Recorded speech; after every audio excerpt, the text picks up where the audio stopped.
इसको बोलते हैं रोटरी टाइप कंप्रेसर। कौन सा एसी है? Window AC. विंडो एसी है। विंडो एसी जो होता है रूम में, यानी एक रूम को ही ठंडा कर किया जाता है। और ये क्या होता है, रूम की खिड़कियों और दरवाजे पर लगाया जाता है, इसीलिए इसको क्या करते हैं? Window AC. विंडो एसी करते हैं। विंडो एसी में जो होता है मैकेनिकल और इलेक्ट्रिकल, यानी हाई साइड और लो साइड दोनों क्या होता है, एक ही में होता है। जैसे क्या होता है, विंडो एसी जो होता है जितने भी गर्म होने वाले पार्ट होते हैं और ठंडा होने वाले पार्ट होते हैं, सभी क्या होता है, अलग अलग एक ही में होता है विंडो एसी में। ठीक है, वही स्प्लिट एसी में क्या किया गया है, गर्म होने वाले पार्टों को क्या कर दिया गया है, अलग कर दिया गया है। ठीक है, और इन ठंडा होने वाले पार्टों को क्या किया गया है, उसको अलग कर दिया। यानी क्या है, जितने भी गर्म होने वाले पार्ट होता है उसे आउटडोर में किया गया है, और इंडोर में जो ठंडा होने वाले पार्ट है उसको इंडोर में किया गया है। पहले क्या था, सबसे पहले विंडो एसी बनाया गया था। जब विंडो एसी को लगाया जाता था तो पीछे वाला रूम क्या होता था, गर्म होने लगता था, साथ ही साथ क्या होता था, उसमें पानी भी गिरता था। ठीक है, जब क्या होता था, मान लीजिए कोई रूम का कुछ ऐसा दीवार है जिसके पीछे रूम है, कोई जगह नहीं है, तो ऐसे स्थान पे क्या होता है, विंडो एसी को आप नहीं लगा सकते। ठीक है, तो विंडो एसी में क्या क्या पार्ट लगाया जाता है वो देख लीजिए। ये आपका क्या होता है, कंडेंसर होता है। ठीक है, इसको हम क्या बोलते हैं, कंडेंसर बोलते हैं। इसके पीछे एक फैन लगाया जाता है जिसे हम क्या बोलते हैं, कंडेंसर फैन बोलते हैं। यानी कंडेंसर फैन का कार्य होता है, इस फैन का क्या कार्य है, जो कंडेंसर गर्म होता है उसको क्या करता है, वो ठंडा करने का कार्य करता है। और इधर क्या होता है आपका, ये आपका कूलिंग कॉइल है। कूलिंग कॉइल की तरफ क्या होता है, ब्लोअर फैन लगा होता है। ब्लोअर फैन का कार्य क्या होता है, रूम की हवा को खींचना और पुनः रूम में भेजना। यानी जो ब्लोअर फैन है वो रूम के अंदर की तरफ होता है। ठीक है, कूलिंग कॉइल और ब्लोअर फैन क्या होता है, रूम के अंदर तरफ लगाया जाता है। जो ब्लोअर फैन होता है रूम की हवा को क्या करता है, कूलिंग कॉइल के सामने से खींचता है। ठीक है, जब सामने से यहाँ से खींचता है तो हवा इससे टकरा के तब क्या होता है, ब्लोअर फैन के अंदर जाती है और वो हवा रनिंग कूलिंग हाउसिंग, ये इसको बोलते हैं रनिंग कूलिंग हाउसिंग। इधर से हवा क्या होता है, रूम में आता है, सामने से खींचता है और इधर से क्या होता है, रूम में आता है। ठीक है, यानी ब्लोअर फैन का काम होता है रूम की हवा को खींचना और पुनः रूम में भेजना। कूलिंग कॉइल का काम क्या होता है, गैस की जो ठंडी उसमें होता है उसको अवशोषित करके, यानी क्या होता है, ये हवा को ठंडा करने का कार्य करता है। और कंडेंसर क्या करता है, गैस की प्रेशर तथा टेम्परेचर को लो करने का कार्य करता है। इसके बीच में जो होता है मोटर लगा होता है, इधर देखिए यहाँ इसके बीचों बीच क्या होता है, जो मोटर लगा होता है, इस मोटर के दोनों तरफ शाफ्ट निकला होता है। क्या होता है, शाफ्ट निकला था। इस मोटर की दोनों तरफ शाफ्ट निकला होता है। यानी एक ही जो मोटर होता है दो फैन को एक साथ चलाता है। यानी जो शाफ्ट होता है एक तरफ, उसमें क्या लगाया जाता है, कंडेंसर फैन लगाया जाता है, और दूसरी तरफ क्या होता है, ब्लोअर फैन लगाया जाता है। अगर ये मोटर खराब हो जाए तो कंडेंसर फैन और ब्लोअर फैन दोनों काम करना अपना बंद कर देगा। यानी एक ही मोटर दोनों फैन को चला रहा है ना, इस मोटर के दोनों तरफ शाफ्ट होता है, जिसमें एक तरफ कंडेंसर फैन लगा होता है और दूसरी तरफ ब्लोअर फैन लगा होता है। और इसमें जो कंप्रेसर लगाया जाता है वो कौन सा कंप्रेसर होता है, रोटरी टाइप कंप्रेसर होता है। और उस रोटरी टाइप कंप्रेसर में दो ही पाइप होता है आपका, दो पाइप होता है। यानी एक जो होता है डिस्चार्ज लाइन जो सिर पर निकला होता है ऊपर एकदम, ठीक है, और सेक्शन लाइन जो होता है इस बफलर से निकला होता है, इसे बफलर बोलते हैं। ठीक है, तो सेक्शन लाइन और डिस्चार्ज लाइन। डिस्चार्ज लाइन का कार्य क्या होता है, गैस को हाई प्रेशर और हाई टेम्परेचर के रूप में फेंकना या निकालना। ठीक है, यहाँ से गैस को क्या करता है, हाई प्रेशर और हाई टेम्परेचर के रूप में निकालता है। तो वो गैस कहाँ आता है आपका, यहाँ से कंडेंसर में आता है। और कंडेंसर का कार्य होता है गैस की प्रेशर तथा टेम्परेचर को लो करके गैस को लिक्विड के रूप में बदल कर कहाँ भेजना, लिक्विड फिल्टर में भेजना। ठीक है, अब यहाँ से देखिए ये इसका आउटलेट है, ये क्या है आपका, इसका कंडेंसर का आउटलेट है। यहाँ से गैस क्या हो रहा है, ये फिल्टर है, इसमें देखो ये फिल्टर है ये। ठीक है, ये यहाँ पे देखो कंडेंसर के आउटलेट में देखिए दो पाइप दिया है। इधर देखिए, इधर आ जाइए, इधर देखिए कंडेंसर, यहाँ से गैस क्या कर रहा है, यहाँ से फेंक रहा है ना, यहाँ से कंप्रेसर जो है अपने डिस्चार्ज से गैस यहाँ से निकाल रहा है। ये मोड यहाँ अक्सर होता है। क्यों होता है? क्योंकि गैस बहुत हाई प्रेशर के रूप में फेंकता है, ठीक है। इसलिए यहाँ से क्या करता है, ये यहाँ राउंड कर दिया गया है ताकि प्रेशर उसका कुछ कम हो जाए, ठीक है।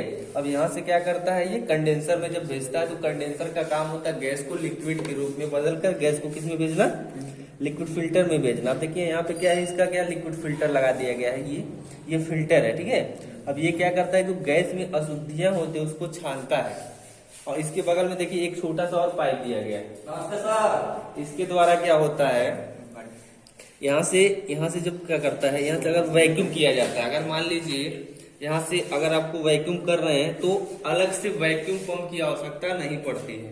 मान लीजिए अगर आपके पास वैक्यूम पंप नहीं है तो यहीं से क्या कर सकते हैं, सब वैक्यूम कर सकते हैं। और यहाँ से आपकी ये रिटर्निंग पाइप में जो एक पाइप दिया गया होता है, इसे हम बोलते हैं चार्जिंग लाइन। यानी इस जो कंप्रेसर है इसमें रोटरी टाइप, इसमें क्या होता है, चार्जिंग लाइन नहीं होता है। जो रोटरी टाइप कंप्रेसर होता है उसमें दो ही पाइप होता है ना, तो दो पाइप होता है। उसमें कौन कौन सा पाइप होता है, डिस्चार्ज लाइन, यानी सेक्शन लाइन और डिस्चार्ज लाइन। तो सेक्शन लाइन का काम होता है गैस को खींचना और डिस्चार्ज लाइन का काम होता है गैस को फेंकना। जो इसकी चार्जिंग लाइन होती है, जो रिटर्निंग पाइप, जो वापसी जिस पाइप से गैस सेक्शन लाइन के द्वारा वापस आता है, उसमें क्या होता है, एक पाइप दी गई होती है, वहीं से गैस चार्ज होता है। इसको हम चार्जिंग लाइन बोल सकते हैं, ठीक है। तो चार्जिंग लाइन कहाँ होता है, रिटर्निंग पाइप में दिया होता है। इसमें एक देखिए पिनवाल जोड़ा गया है। पिनवाल हम बताए थे कि जिस सिस्टम में पिनवाल लगा रहेगा उससे आप बैक प्रेशर चेक कर सकते हैं। अगर आपको बैक प्रेशर चेक करना है तो ये पिनवाल क्या होता है, यहाँ से आप इसका बैक प्रेशर चेक कर सकते हैं, ठीक है। अभी हम बताएंगे इसको कैसे चेक करना है, ठीक है। तो अभी आप रेफ्रिजरेशन साइकिल इसमें समझ लीजिए। अब देखिए यहाँ से क्या किया, लिक्विड फिल्टर आ गया। लिक्विड फिल्टर क्या कर रहा है, गैस में जो अशुद्धियां उसको छानने के बाद किसमें, आरसी में भेजता है। आरसी का फुल फॉर्म क्या होता है, रेफ्रिजरेंट कंट्रोल, और इसे हम क्या बोलते हैं, कैपिलरी भी बोलते हैं, ठीक है। कैपिलरी। अब इसमें जो होता है डबल कैपिलरी लगाया जाता है, ठीक है। कैपेसिटी के अनुसार जो होता है कैपिलरी जो होती है वो बढ़ाई जा सकती है। ये कितने टन का एसी है, 1.5 टन का एसी, इसमें डबल कैपिलरी है, ठीक है। और इस कैपिलरी की जो नंबर होती है 0.64 होता है। जो विंडो एसी में कैपिलरी लगाई जाती है उसको कितने नंबर का लगाया जाता है, 0.64 नंबर की कैपिलरी होती है, ठीक है। उसके बाद ये कैपिलरी क्या करती है, अब प्रेशर को कंट्रोल करता है और गैस को कहाँ भेजता है, कूलिंग कॉइल में भेजता है। कूलिंग कॉइल में डबल इनलेट है और सिंगल आउटलेट है। यानी इस कूलिंग कॉइल में क्या है, 2 इनलेट है और एक आउटलेट है। यानी 2 इनलेट है तो 2 कैपिलरी क्या होगा, एक एक इनलेट में लग जाता है और गैस फिर कहाँ आती है, आपका कूलिंग कॉइल में आती है। तो कूलिंग कॉइल जो होता है उसके ऊपर क्या लगा होता है, फिंस लगा होता है ना। एल्युमिनियम की जो पत्ती लगी होती है उसे क्या बोलते हैं, फिंस बोलते हैं। फिंस क्यों लगाया जाता है, फिंस का क्या कार्य होता है, देखिए फिंस जो बना होता है वो एल्युमिनियम का बना होता है। एल्युमिनियम की विशेषता क्या होती है, जितना तेज वो गर्म होता है उतना तेज ठंडा होता है। तो जो गैस आती है जब लिक्विड रेफ्रिजरेंट इस कूलिंग कॉइल में आता है तो लिक्विड रेफ्रिजरेंट जो होता है एकदम ठंडा होता है। तो जो गैस की जो ठंडी उष्मा है उसको क्या करता है, ये एब्जॉर्ब कर लेता है, यानी क्या होता है उसको अवशोषित कर लेता है। और ये फिंस क्या होता है, अच्छी तरह से पूरा ठंडा हो जाता है, ठीक है। पुनः जो होता है अपने आउटलेट के द्वारा गैस को रिटर्निंग पाइप के माध्यम से क्या करता है, वो गैस को कंप्रेसर में खींच लेता है, ठीक है। तो यही क्रिया बार बार करने के कारण क्या होती है, रूम की हवा को वो क्या करता है, ठंडा करता है, ठीक है ना।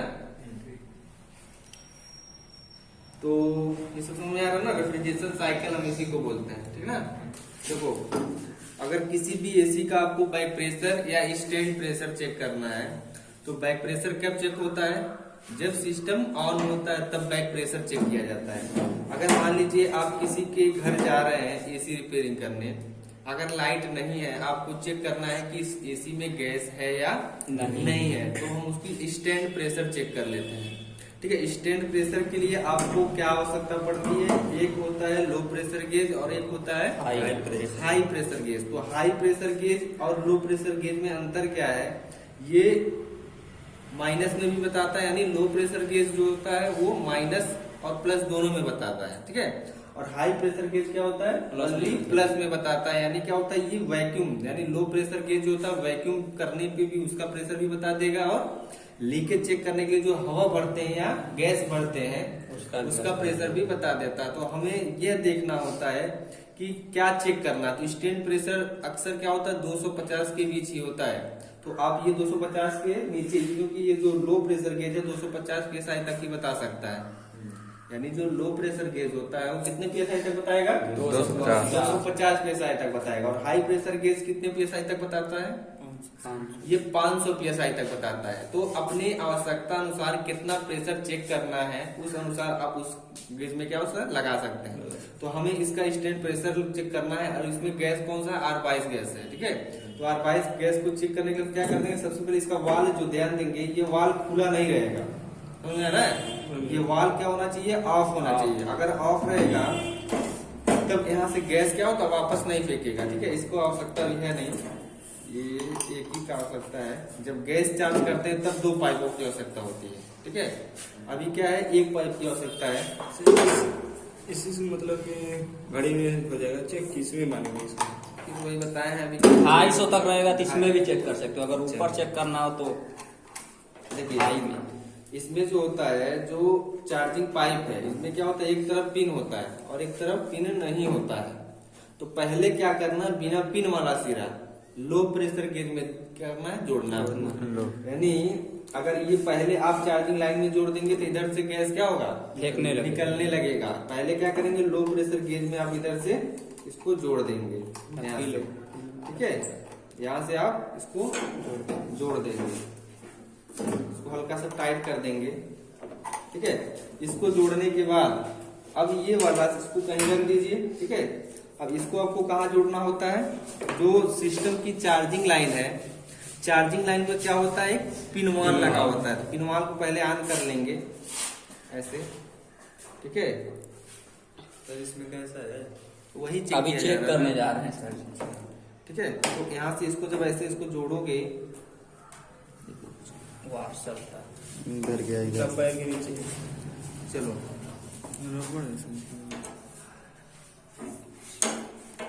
अब यहाँ से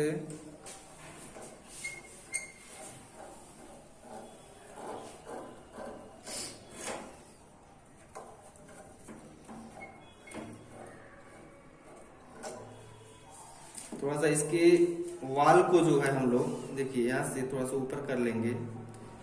इसमें चोक हुआ है जहां तक आशा है मेरा, क्योंकि यहाँ से जैसे इसमें लगा रहे ना,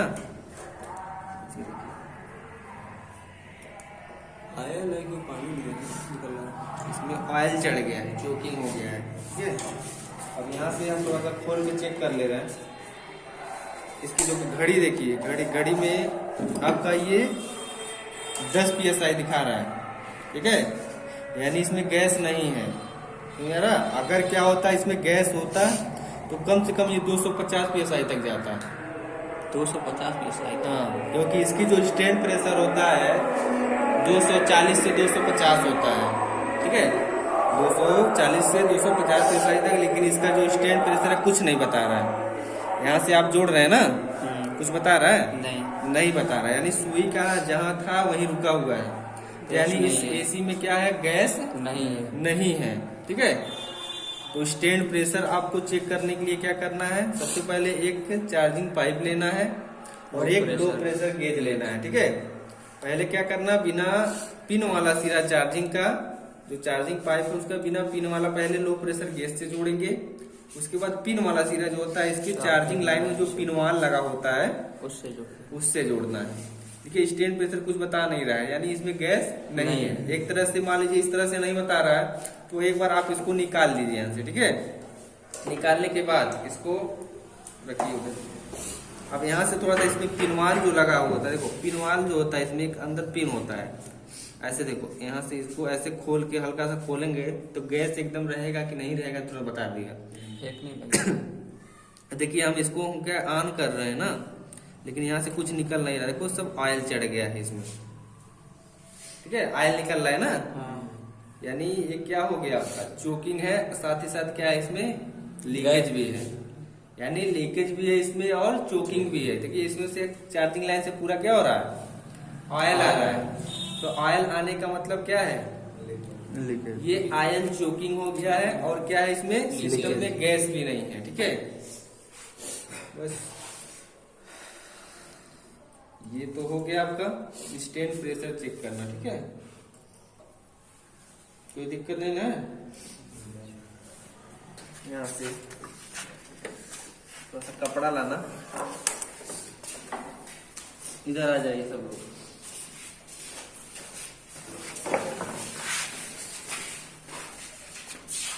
अरे अरे पर्दे में उठा लगना, यही है कपड़ा, कोई नहीं है।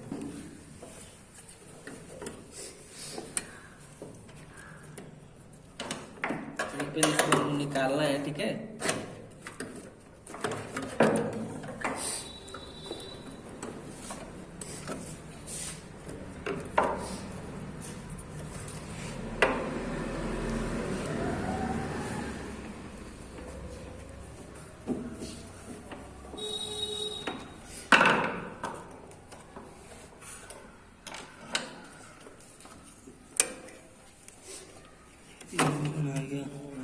आगे भेजा था, एक मिनट निकालिए, वो वाला दे दो, वो छोटा ले लीजिए।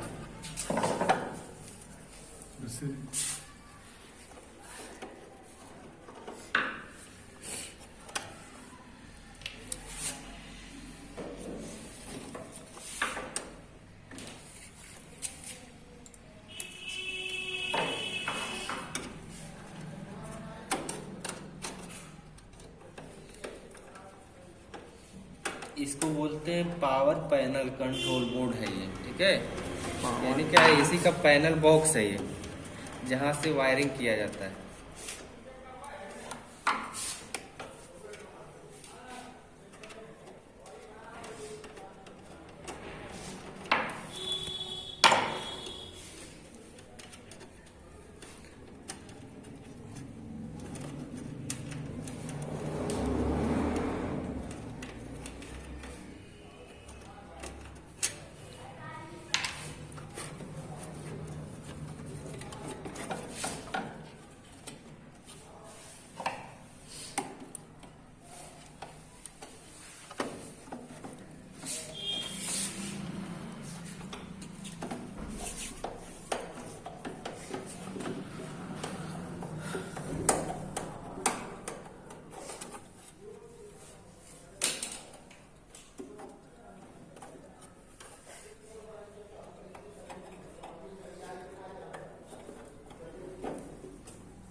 ठीक है, अब इसमें देखिए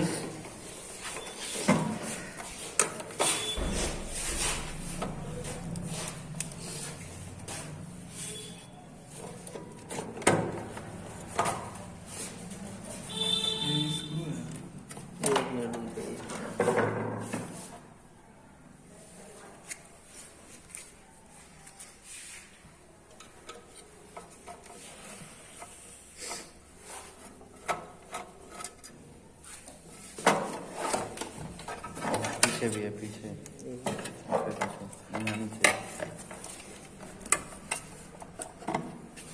देखो, इस पे वायरिंग का डायग्राम दिया है।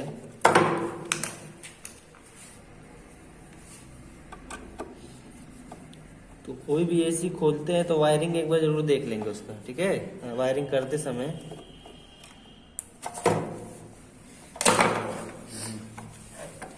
इसको कपलर को अलग कर लो। ठीक है,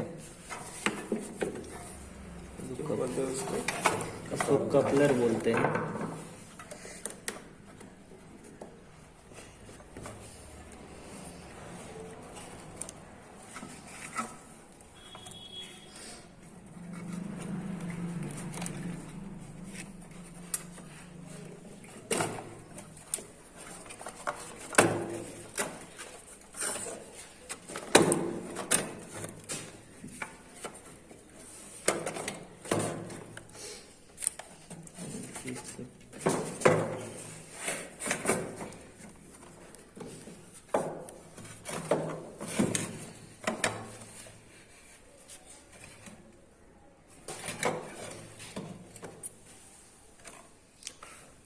स्क्रू ड्राइवर दीजिए।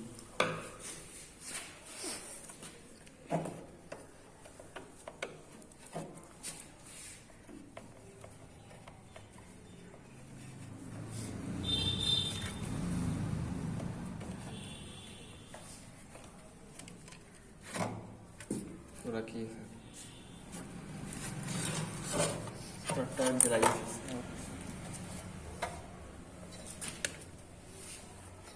बस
सही